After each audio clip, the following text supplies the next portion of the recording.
Curtin has a very well-established reputation as an international university that is bold, future-focused and innovative. It's the foundation on which the university was conceived, and this commitment, along with its academic strength, has enabled Curtin to grow to become not only the largest university in Western Australia, but importantly, the most sought-after destination among school leavers. As John said, our vision is to be a recognised international leader in research and education. It's a bold vision for a comparatively young university, but we already have a very strong global focus. In 2013, we had 64,000 students, including 17,000 international students from 120 countries. This is the third largest international student population of any Australian university. And while most attended our Bentley campus, many were enrolled at one of Curtin's other 6 campuses in Australia, Singapore and Malaysia, or through our partners in Mauritius, Sri Lanka and Hong Kong. Our student population is very diverse. School leavers, mature-age students who make up 50% of our enrolments, and both undergraduate students and an increasing number of PhD students. Our student body includes students from non-English speaking backgrounds, those who are first in their family to attend university, and many who are dealing with the challenges of living away from home, having come from all corners of the globe, including many rural and remote communities in Western Australia. Curtin ranked 25 in the world's top 50 universities under 50 years old in the QS World University Rankings in 2013. One of only 9 Australian universities in that group, and the only Western Australian university to rank. Curtin was also ranked by the prestigious Shanghai Jiao Tong rankings in 2013 in the top 500 universities globally, which effectively puts the university in the top 5% of world universities. And recently we were ranked in the top 50 in the world in 2 broad subject areas, namely earth and marine sciences and in education. And more school leavers, as I alluded to before, in fact 45% of them in 2014, selected Curtin as their preferred destination. And again in 2013 we had approximately 30,000 enrolments in the 50+ courses offered through Curtin Online and Curtin Open Universities Australia. And that's just the beginning. Education globally, like so many industries, is facing dramatic change. Emerging technologies are overwhelming traditional models of education, redefining long-held concepts of how best to teach and engage students. The challenge for universities going forward is how they embrace the technological change while still remaining relevant as places of higher learning, able to attract, inspire, retain and provide students with the skills that they need to be successful graduates. One reflection of the seismic shift that we're seeing in education came through the recent advent of what are called MOOCs, massive open online courses. MOOCs in of themselves are actually not the story. The real story is what the MOOC development signals in terms of the capacity for technology to revolutionise both the accessibility and the impact of education. This was probably most eloquently captured by Thomas Friedman in the New York Times in January 2013, and this is a quote that's been used by university leaders all over the world when they've been trying to convince their staff and their governing boards of the revolutionary potential of MOOCs. In his words, he said, "Nothing has more potential to lift more people out of poverty by providing them with an affordable education to get a job or improve in the job they have. Nothing has more potential to unlock 1 billion more brains to solve the world's biggest problems." These courses, these open courses, were pioneered by the likes of Harvard, MIT and Stanford, and they've allowed people to learn on their own terms from anywhere in the world and for no cost whatsoever.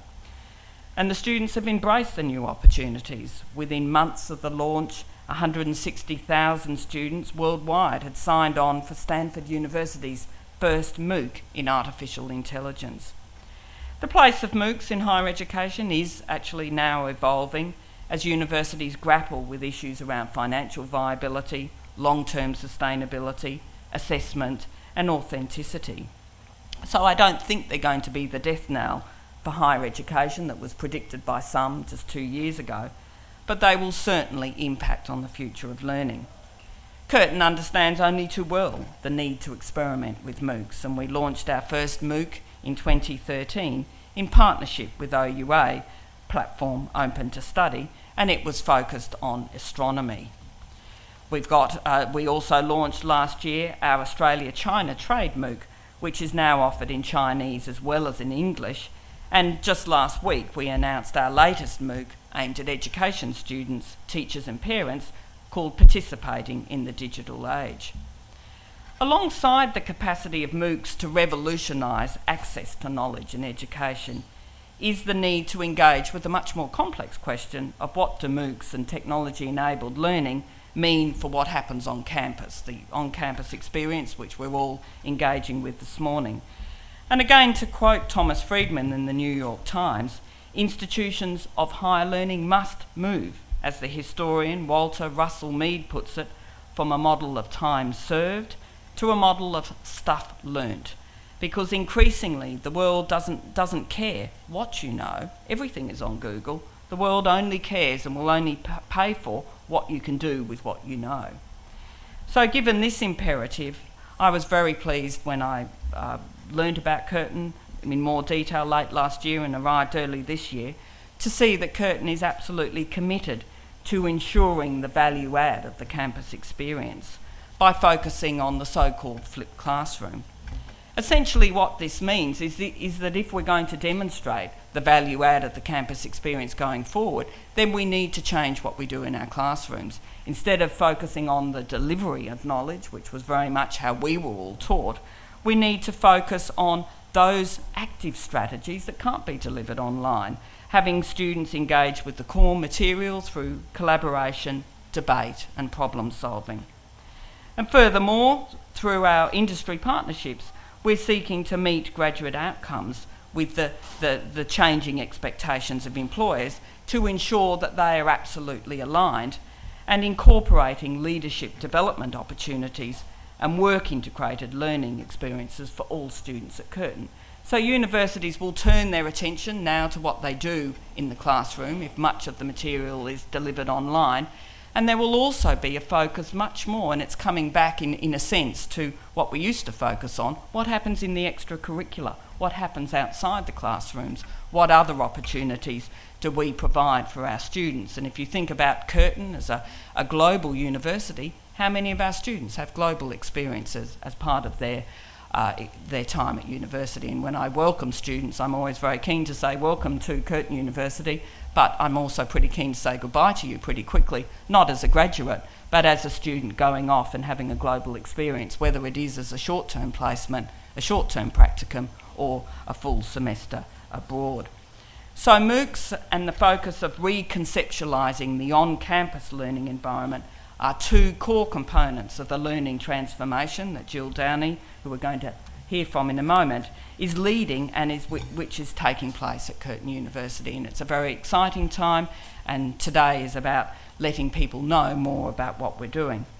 The third element is a commitment to meeting the needs of students however and whenever they choose Curtin's courses, on one of our global campuses or from anywhere around the world. And there's lots of staggering statistics that are coming out now from all universities. In 2013, for instance, Curtin students accessed 1.5 million online iLectures, and of more than 6 million logins to Blackboard, which is our student learning system, more than a quarter of these came from a mobile device, a phone, an iPad, or another tablet, evidence of just how much our students are embracing technology. And you can see it if you track all of the online interactions of students with our library.